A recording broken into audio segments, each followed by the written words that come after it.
Hey traders, David Frost, my strategic forecast. You're here for another episode of Common Sense Market Analysis. Today is Wednesday, October 6, 2021.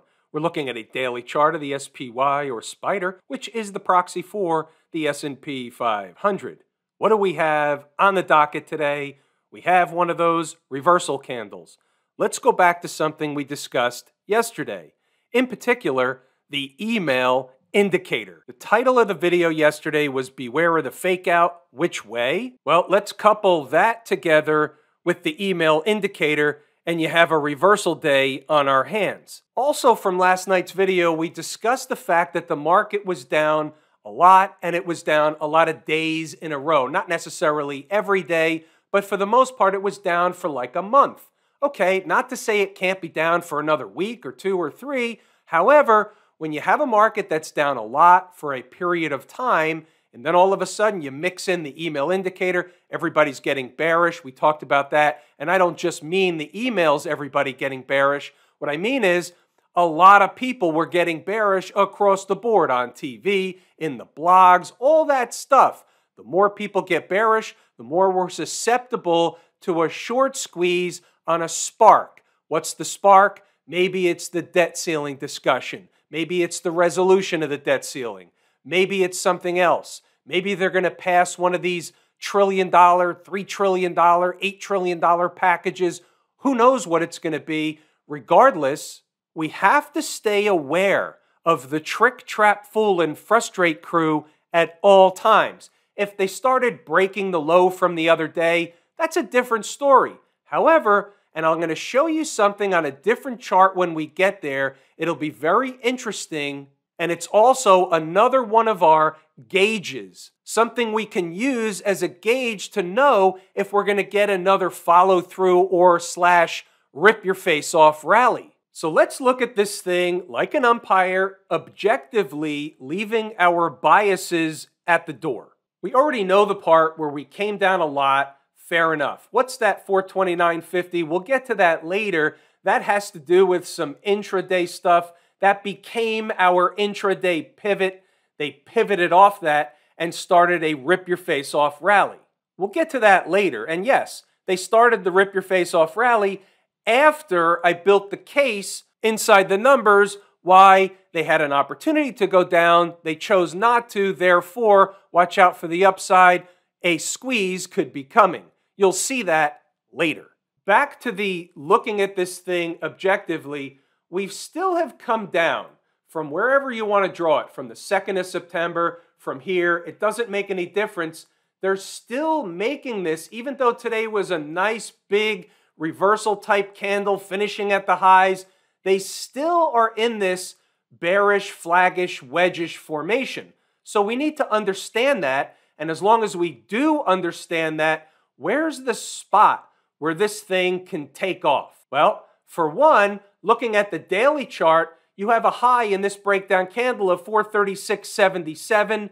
Therefore, above 436.77 on a daily close, and that whole wedgish, flaggish thing, the bearish thing for the downside is really put off the table, and you have to watch out above because the same energy that would generally be released in the downward or southern direction gets released in the northern direction. But wait, there's more. Here's an hourly chart. Now, you have to take some of this with somewhat of a grain of salt, I'll say. And before I show you what I'm going to show you, we have to look at it like this. The market's going down, up, down, up, down, up. It's basically an EKG. But is there more to meets the eye? Well, if you get out the technical analysis textbooks, and this one isn't necessarily my favorite one, but it is on the board, and you take a look at it like this. You say, here's a pivot high, and here's another pivot high, and it does meet the necessary requirements slash in the rule book for a head and shoulders or inverse head and shoulders pattern on this hourly chart. The way it meets the rules is this. Here's a left shoulder here. Here's a head which the peak is lower than the shoulder, so that works. And then here's the right shoulder, and the peak is higher than the head or the peak of the head. And so therefore, it is a good and valid head and shoulders pattern. Now keep this in mind. We talked about this the other day in the NASDAQ market, the Qs. We're going to take a look at that again. Here's another one from an inverse perspective. And again, I wouldn't necessarily say this is the best thing on the board. It's kind of sloppy. It's an EKG, all that stuff. However, forget the head and shoulders. Just say this.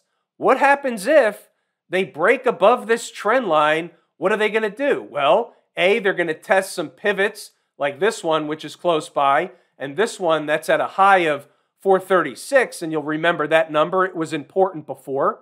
And then you flip back to the daily chart and say, well, the next order of business would be the breakdown candle high of 436.77, and so this is the way I'm going to work this. We're going to say that if they get above this trend line, the next order of business is 436.77, give or take, and if they get above that area, what are they going to do? They're going to begin to climb up the breakdown candle here. The high of this one is 440, a big fat round number. You see how this all works? You see how it comes together one step at a time, one candle at a time, one day at a time, one number at a time. A number is resistance until which time and price gets above it. Then it becomes support. Here's the 240 chart. Remember from yesterday's discussion, we had a big breakup candle. And we said, what are they going to do? Are they going to run a test of the low of that candle? Well, that's exactly what happened. You'll notice that they ran back up, filled the gap, ran back up to close back above the low of that candle. And here we are, back right where we started from yesterday afternoon. What about the 120-minute chart? I think this one's even a little bit more interesting. So we have the same breakup candle, the same low at 429.39, and look what's going on here at the beginning of today. The close was 429.57 at 11:30. Did they fight back to close back above at the close of that candle? Are there any accidents or coincidences in the market?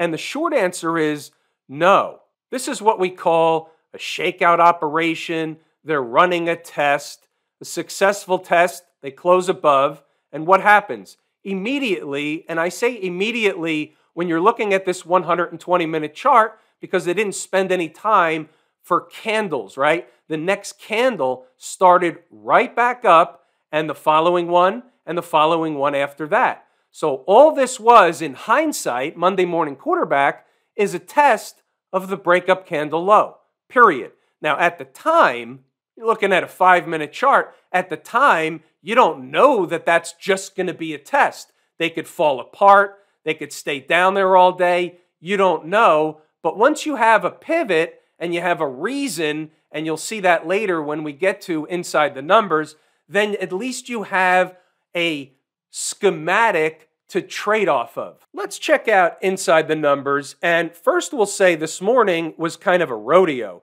So it was not an easy trading environment by any means. However, things changed later in the day.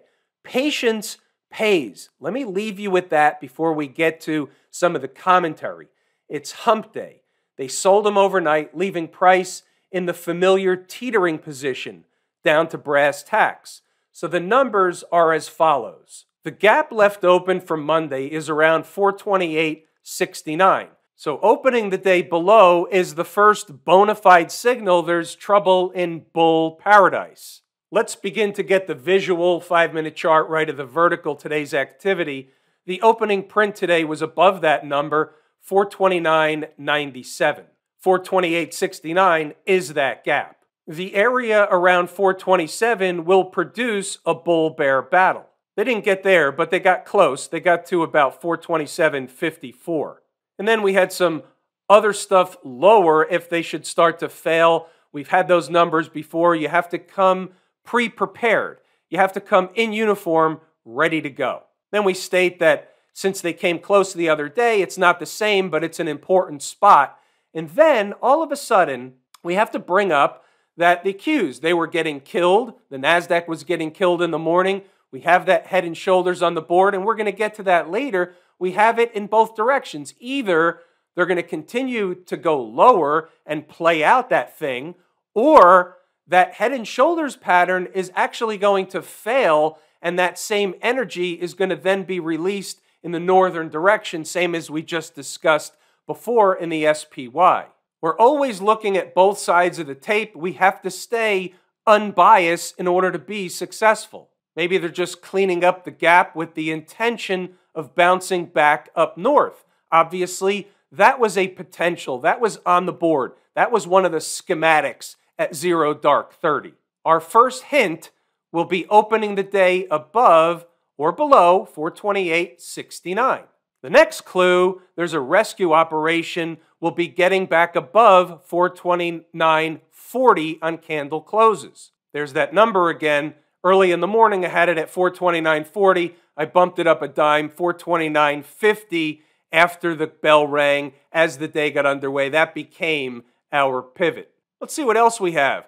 We're scrolling up. I urge you to read the notes, go back to the charts, double check the work. We discussed the fact that they were a rodeo early in the day. They're down, they're up. They're down, they're up. We had the numbers, but sometimes as fast as you can put the numbers up on the board, they're already bouncing off the number, they're already ripping higher, or they're already collapsing off a resistance area. Where does the rescue operation really take hold? About 430.25. Now back to the pictures, 430.25 is the top horizontal line.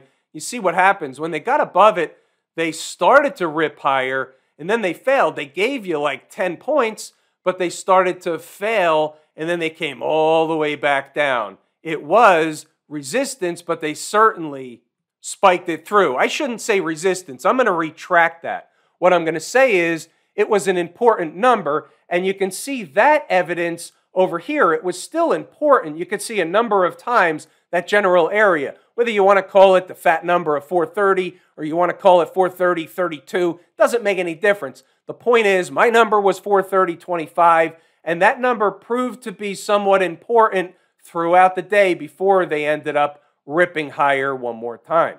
Let's see what else we have as the day gets underway. Above 430.25 is 431.20. That's that 10 points. It's $1 in the SPY, 10 S&P handles, and there you have it. 431.20 is the next area of resistance at 9:32 a.m. Back to the pictures, 431.20. So as long as you know the numbers and they're above one number, well, you have the number of where they're likely going.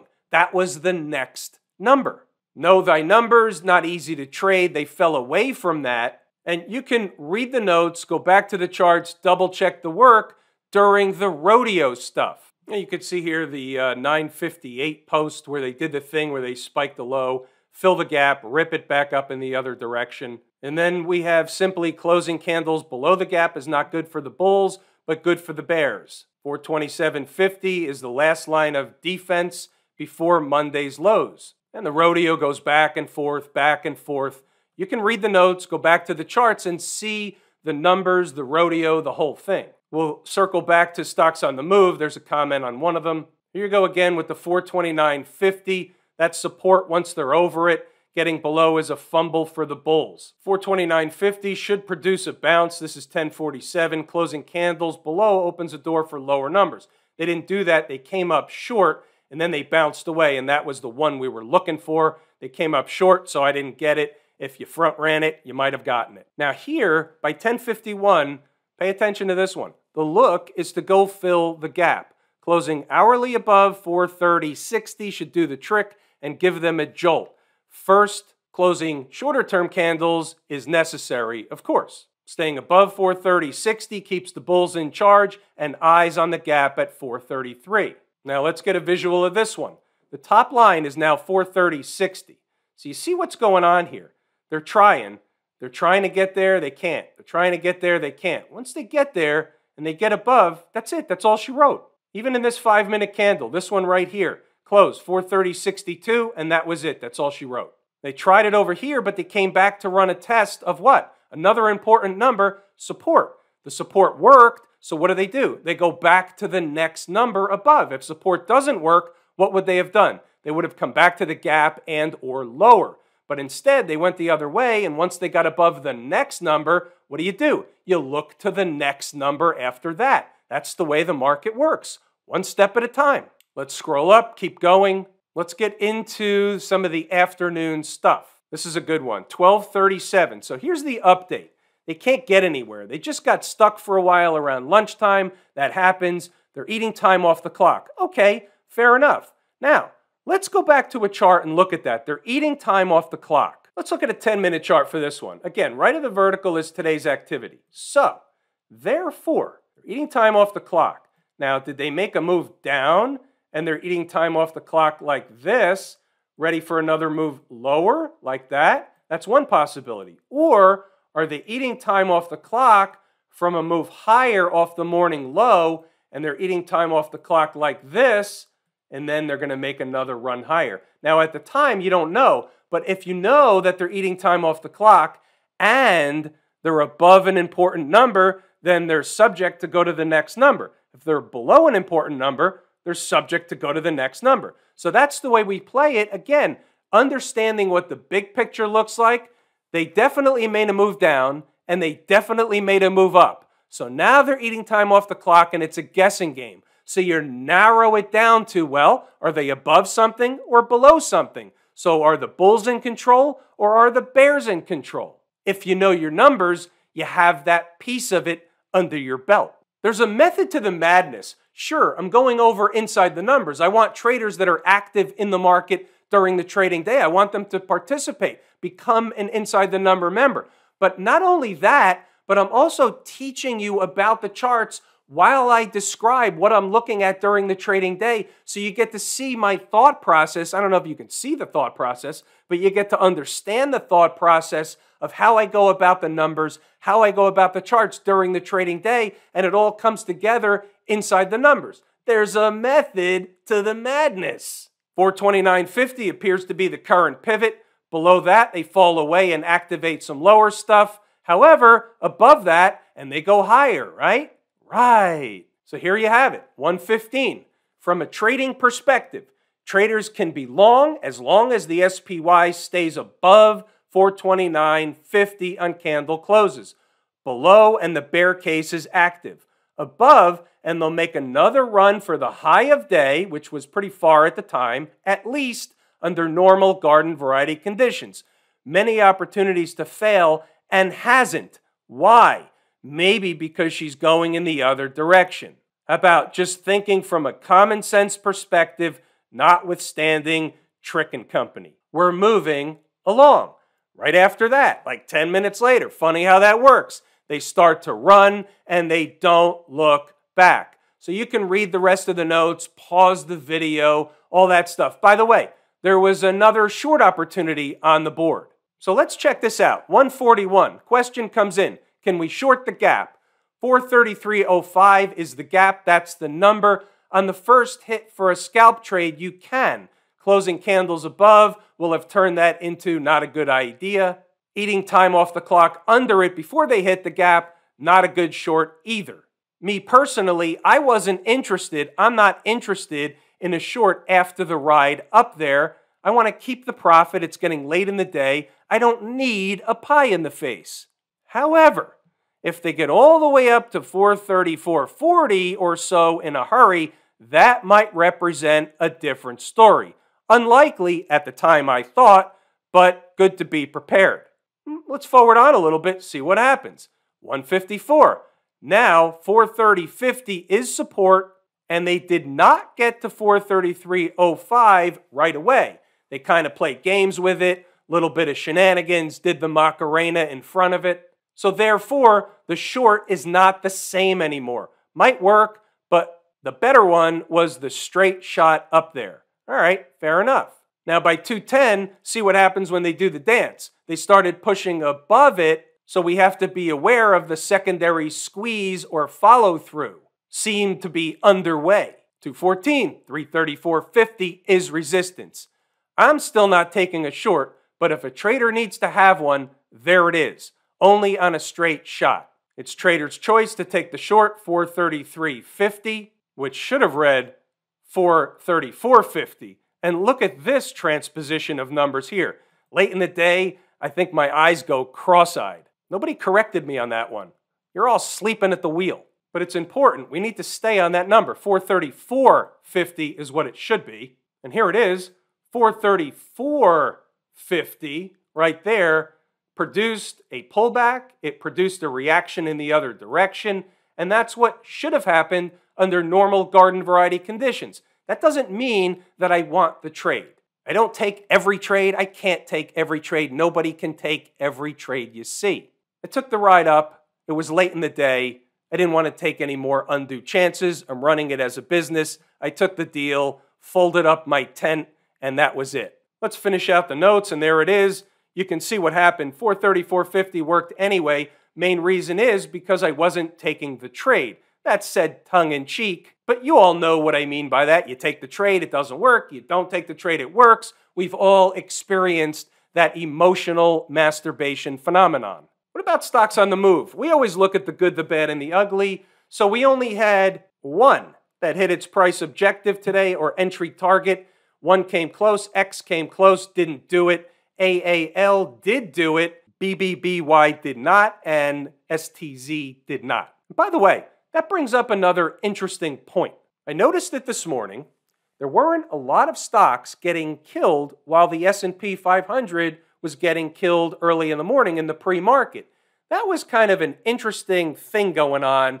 Now, that's not to say they couldn't have dropped them at the open, but there was light volume on a lot of the stocks, even if they were down $1 or 2%, 3%, whatever it was. Even those stocks had very light volume, 1,000 shares, 1,500 shares, 2,500 shares traded, or even less. And so I'm looking at those saying, well, I can't put those up on the board because there's not enough volume in the pre-market to give me a real case or an interest of what's going on. And when that happens, it turns out to be a tell more often than not that there wasn't a lot of people / money managers / investors, traders, whoever. There weren't a lot of orders to sell a lot of stuff at the open, which ultimately can be a tell. You don't say, I'm going to trade off that information, but it's information you have in the back of your mind. I had it in the back of my mind today. American Airlines is the only one that hit, getting a buzz cut at the open. $20.33 was the number on the board.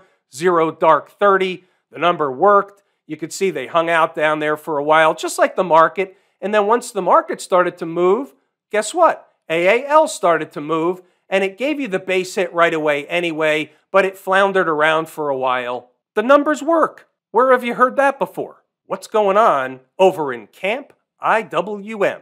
So check this out. This is the one that I was referring to before, along with the Qs, which we'll look at in a moment. But something interesting happened in the IWM today. So 217.44 is a number we identified. It was a weekly number. It's an important number. So they spiked it today. They got below it, and they rallied right back above it. So let's just take a look at what that represents one more time for the folks that don't remember. There it is. There's your weekly chart. Breakup candle low, 217.44, and they've tested it a number of times, and they still are above it. Where will they be by Friday's close? Traders that have taken the course, Lazy E-mini Trader, will notice something else on this chart that's extremely important.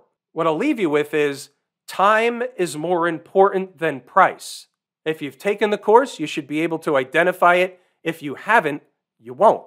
Are the moving averages going to contain price? They're going to rally back up to the underside or beneath them, the undercarriage, not be able to get through and fall away? Or are we going to have a squeeze? Refer back to the email indicator. Don't forget who's in charge. It's not you. It's not me. It's Trick & Company, the Trick, Trap, Fool, and Frustrate crew. How many people do you think were shorting the market this week? How many puts were bought yesterday? How many puts were bought this morning? How many lemon meringue pies were smashed in the face today? Food for thought. So we're looking at a 5-minute chart. Maybe you use a 1-minute chart, which I don't particularly like. Maybe you use a 3-minute chart, which I don't particularly like. There's not enough data in those charts. I don't even like a 5-minute. So anyway, you go look at the intraday chart, and what happens if you don't know about the 217.44? If you're just looking at a chart, you're guessing somebody else's number, who knows? But now you put 217.44 in the chart, and then you watch and you see how the market reacts to that number. And the more you watch and the more you see them fight back to the number, and the more you see what goes on, the more you realize how the market works. For instance, look what's going on here. Do you think that's a coincidence? 217.44, they're testing it, they're testing it. Once they get back above it and they test it and they can't close back below it, whether you're looking at a 5-minute chart, you're looking at a 10-minute chart, and the more time they stay above it, here's a 10, there's a 15, the more time they stay above a number that's important, the more that number is supportive of the market and they'll want to trade away to some number up north of it. The more time they spend below, same routine, just the mirror image. What about the folks over at the transportation department? Where are they headed? You got it. 14,760. Again, you got a sloping or sloping over that number, the 100-period moving average. It's an important spot.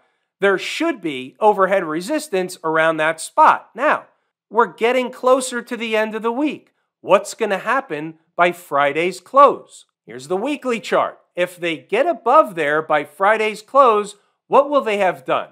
Well, they're going to start getting above the high, which is a slightly different number, but it's close by, 14,794.05. They're going to get above that high of that breakdown candle, the weekly chart 20-period moving average, and if they close the week above, you can expect follow through next week. And if they didn't break down, what are they going to do? They're going to release energy in the northern direction. Beware of the squeeze. We don't know that these things are going to happen. We have to be aware of them. You can't be just looking at the downside saying, well, market's going to fall apart. I don't care what it does next week, 3 weeks from now, but the market's going to fall apart eventually. Well, guess what? You can play both sides of the tape. What happens if it's a big fake out and they rally into the end of the year? Is that not possible or possible?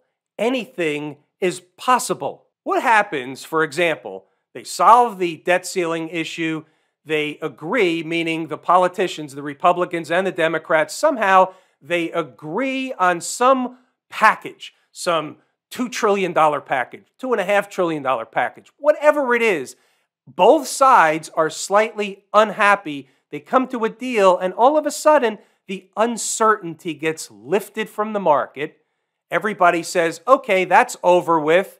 And the party on starts to continue because all of a sudden you realize, hey, wait a minute, there's going to be tons of spending going on. There's more money sloshing around in the market, and they send prices higher again. Whether they do that or they don't do that, it'll be short-lived one way or the other, but it's always on the table. What about the folks out in Silicon Valley, the Q people? Well, here they come. Maybe they run a test of the trend line. Maybe they get above the trend line. Here's the deal. If they don't get above the trend line, it's trouble for all the markets. If they do get above the trend line, all the markets are going to rip. If they close above it and this thing fails, they're going to go right to the moving averages, fill the gap, and if they get above the moving averages, you know what's coming. The trend is your friend. Party on. The wall of worry is back. They sweep the negative news under the rug. No news is good news. Good news is good news. Any news is good news. And that's the way it'll work for a while. It doesn't work that way indefinitely, but it could work that way for weeks. Remember from last night's video, everybody's expecting a debacle in October. Are we going to get a debacle? Maybe. Or are we going to get a debacle dressed up in pie crust? Maybe. Anything wrong with the financials? Nope. Trend is your friend until she throws your shit out the window. Smash Mouth. Now she's teetering. Good positive day. However, until they get above the high of 254.96, we'll call it 255 for argument's sake, then they'll go fill this gap and work on the 100-period moving average and so on and so forth. But until that happens, this is creating a bearish kind of situation going on here. So you could be faked out in either direction. This is why we look at each chart independent of one another. From a technical perspective, today was a positive day. It was a recovery day. They could have killed the market. They finished near the highs. They reversed intraday. From a technical perspective, that's fine. That's a positive day. However, when you look at the daily chart, nothing really happened other than they're poised to get above the first resistance level. That's it. As we get closer to the end of the week, you have to say, well, are they going to close 2 weeks in a row below the 20-week moving average? Well, that really cracks the door open further for them to run a test of the what? Of the pivot here and the 50-week average. The pivot here is 242.09. The 50-period moving average will be slightly higher next week, will likely coincide with that pivot low. That was a reversal week. It's an important spot. Should get some bulls playing defense around that general area if visited. Hint, hint. Have I told you how much I appreciate each and every one of you? Without you, these videos are not possible. That is true and accurate information. We're going to pull the ripcord here today. I'm David Frost, my strategic forecast. Thanks again for tuning in to another episode of Common Sense Market Analysis.